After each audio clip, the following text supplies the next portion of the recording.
Our guest today on the Pro2 CMO podcast is Wendy Martin, who has been and for 13 years was the CMO of Floor Decor.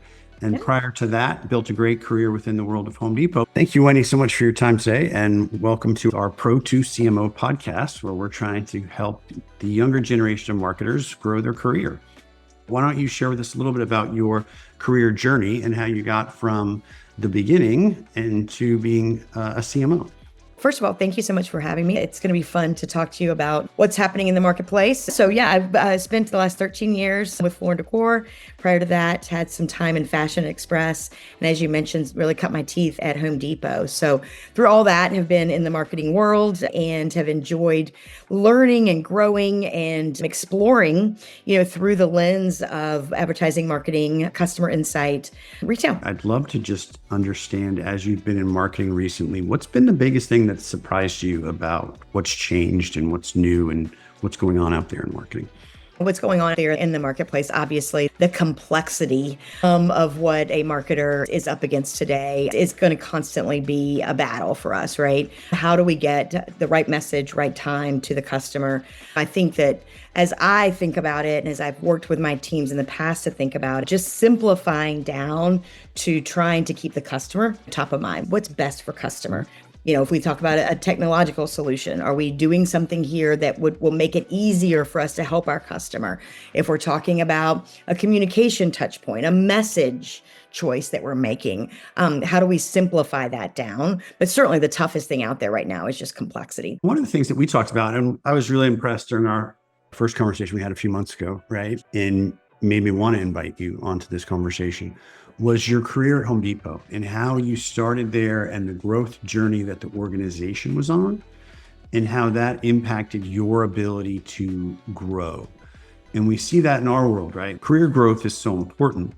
And there's two aspects to that. One is how talented you are, but the other is, are you in a place that's growing that can maximize that talent? So I'd love to hear a little bit more about Home Depot, what you learned there, and how you grew through the time when an organization was really in high growth mode. Absolutely. I started at Home Depot in a very, very junior way. And I think that my ability to take on a challenge, a problem, an opportunity, do my best, ask good questions, give back as much as the Home Depot gave to me in terms of opportunity, really were traction points along that journey, Bob. About every 2 years or so there, I got, new opportunities to try and grow and do new things. And I think a big piece of that was, that the company was growing. We were opening stores, across the US, up into Canada, but also the company's mindset was that of lean forward. As I've held on to my, leadership, how I've grown as a leader, lean forward piece, like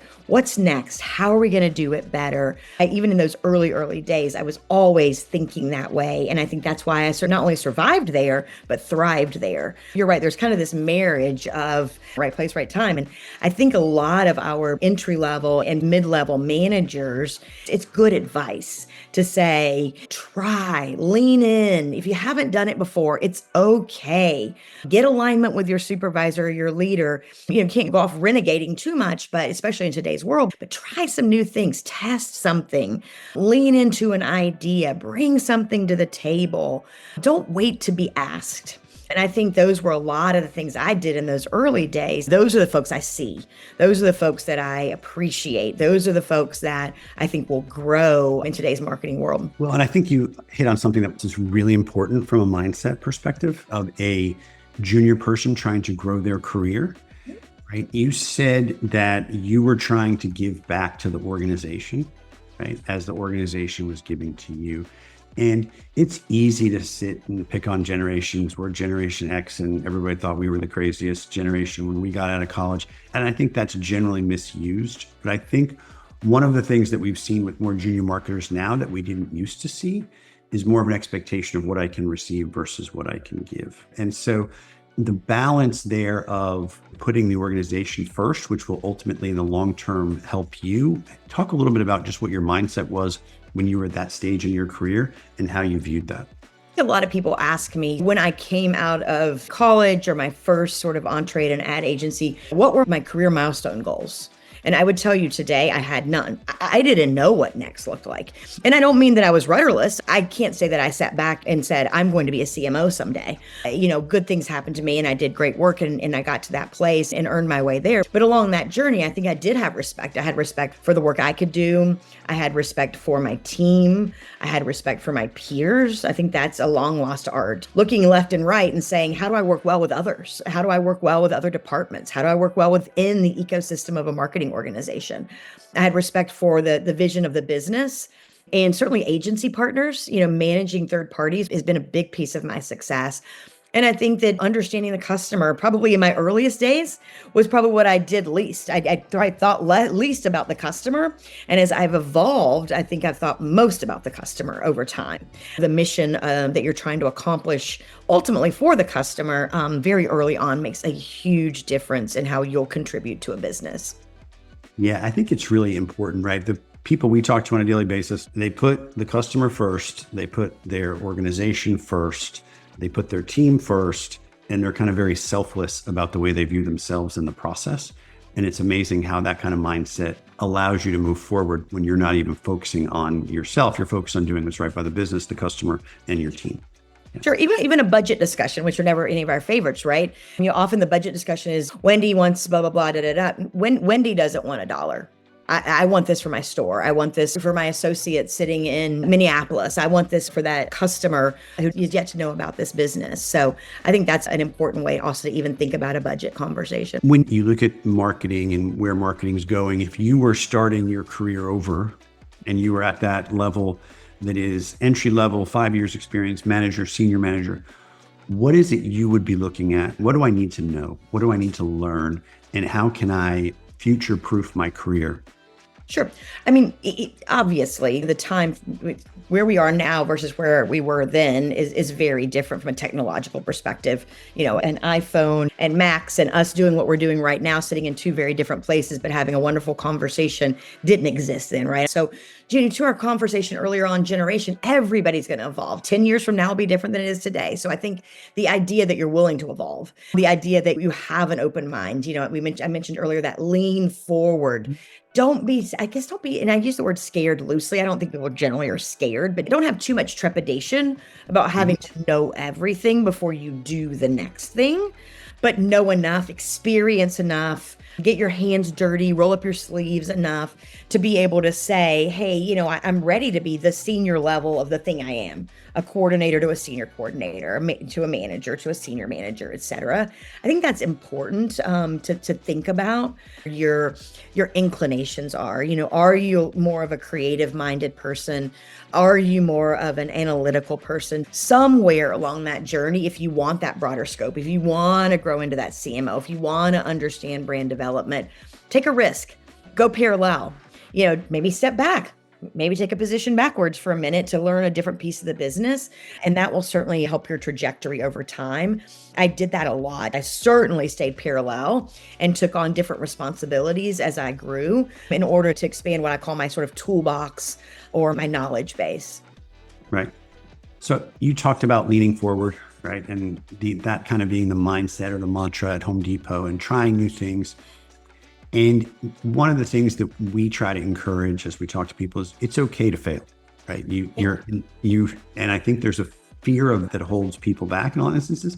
So is there a specific lesson you learned along the way at a time when you failed that ultimately proved out to be real beneficial?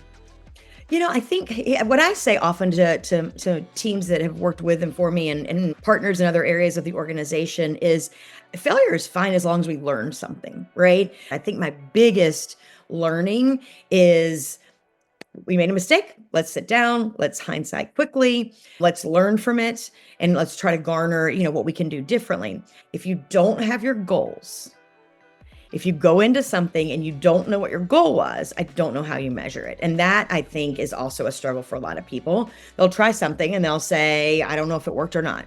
All right, then what we learned there is let's set goals next time. Let's understand, what does good look like? What are we expecting out of this campaign? What are we expecting out of this piece of creative? What are we expecting out of this media choice? This, even an email, just as simple as that. And then we can learn more from that. So I wouldn't say there's a specific thing in my career. I think there's a lot of things, but testing, learning, setting tangible goals, hindsighting, and then learning from that, I think is all part of that cycle of improvement that you get better from.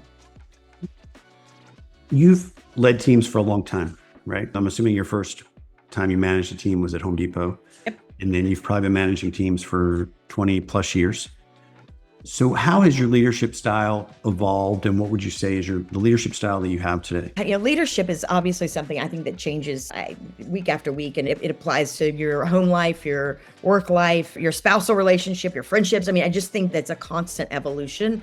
I think even rewinding back to those early days, I've always been a quick and intuitive decision maker. Someone who can decipher through information, whether it be data, feedback, intuition, and the combination of all those things, I think is probably what has led to a good amount of my success. Shoring up when the data needs to be more important versus the intuition versus the feedback versus, testing and learning. That obviously has become more and more important as I've gotten bigger and stronger and more, broader leadership roles with higher business impact through the years. But I think that's always been a core piece of my leadership. I also think that the idea of empowerment, a lot of people say I'm an empowering leader, but I think empowerment with support is super important, right? So you can empower someone all day long. They feel unsupported. They're going to either be a renegade and go off and do things that maybe don't make sense for the business, or they're going to be nervous about making a choice and they'll stay safe because they're not sure that if they do make a mistake that they'll have the air cover they need afterwards. So I think empowerment with support is something over time, again, whether it's an agency partner, someone that works directly in my department, or someone that works for someone that works for me. That idea that Wendy's going to challenge me, but she's got my back, I think is probably the biggest leadership skill over time, as in terms of leading people that I've developed. Yeah, your team has to feel like they have your trust and your support, and then they can do great things together. And without that, it all can break down rather quickly. So then as you're building your team, right? So, you obviously can't do it all yourself. You've got to have a great team. Do you have a specific approach when hiring as to what you look for and relative to all candidates? Not any specific role?